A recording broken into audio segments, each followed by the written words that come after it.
આપણે પહેલાં સર તમારા સ્ટોક સ્પેસિફિક રેકમેન્ડેશન્સ જાણી લઈએ. આજે કયા સ્ટોક્સ પર ફોકસ ધરાવી રહ્યા છો તમે? આજે જેમ કે તમે જાણો છો કે માર્કેટમાં મિડ કેપ અને સ્મોલ કેપ હજી પણ સારી રીતે પરફોર્મ કરી રહ્યા છે. સો એ રીતે જોતા મારે મિડ કેપ અને સ્મોલ કેપ ઉપર જ અત્યારે આપણે દાવ લગાવવો જોઈએ, બીકોઝ અહીંયાથી માર્કેટમાં જે પણ મૂવ આવશે, ખાસ કરીને જેવી સ્ટેબિલિટી માર્કેટમાં આવશે, વોલેટિલિટી ઓછી થઈ જશે, એવું તરત જ આપણને સારા મૂવ જોવા મળશે મિડ કેપ અને સ્મોલ કેપ.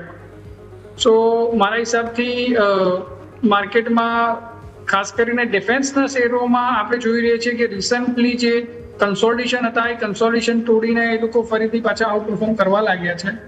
સો એ રીતે જોતા મને એવું લાગે છે કે ત્યાં આગળ આપણે ડેફિનેટલી પોઝિશન બનાવવી જોઈએ.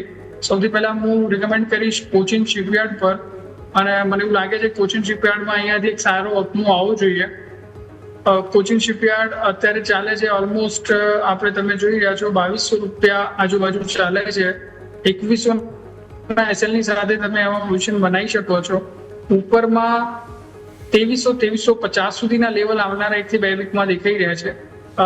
એ જ રીતે હું બીજા PSU મજરોક ઉપર પોઝિશન બનાવવાનું રેકમેન્ડેશન આપીશ, બીકોઝ જો તમે જુઓ તો મજરોકમાં પણ જે આજનો જે મૂવ છે એ બહુ જ સ્ટ્રોંગ મૂવ છે અને કન્સોલિડેશનનું બ્રેકઆઉટ વિઝિબલ દેખાય છે. 3300 રૂપિયા ભાવ ચાલે છે. 3100 એસએલની સાથે પોઝિશન બનાવવાનું રેકમેન્ડેશન કરીશ. 3600-3650 લેવલ આવનારા 1 થી 2 વીકની અંદર આવી શકે એવી શક્યતા છે.